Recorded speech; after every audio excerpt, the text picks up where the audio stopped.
somebody here at Wretched who's created a little something called 10-second rule. And how long do these videos run? They're 10 seconds I long. wasn't paying attention. Here's our first one. Oh, I'll take it from here. Thank you. What are you doing? Oh, no, it's just on my side. I'm not going to contaminate the whole loaf.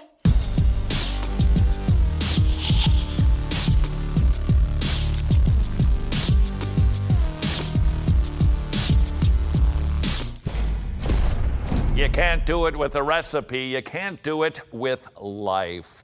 When you add an ingredient, whether you're baking, you're making a liquid, some sort of frappe latte, shakalaka mocha sort of thing in your blender, you can't just have some of it over here and the rest of it non-contaminated or your way over there. It infects the entire recipe. The same thing is true with sin, and you see this in your home. Isn't it amazing how one family member can dictate the tone of an entire house? You've heard the saying, happy wife, happy life, and that there's truth to that. But if dad ain't happy, ain't nobody happy either. And if one of the kids is in a sullen mood, isn't it amazing how it infects the whole home?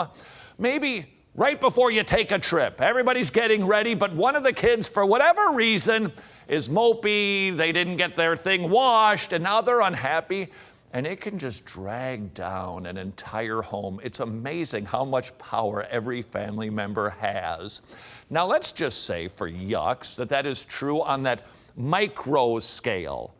That one person and their sinful attitude can infect the entire family. Would that not also then be true for church? Now, maybe one person can't immediately affect the entire body, but if that person infects his little circle and then they infect their little circles, one rotten, sinful, stinky attitude can infect your entire church.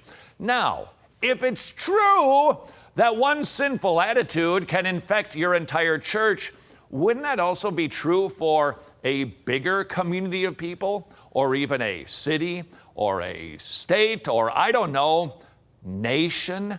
If that is true, then wouldn't it also be true that good attitudes, right behavior can have the same sort of effect? You've seen that in your family. Maybe just one person has been able to turn the boat entirely around.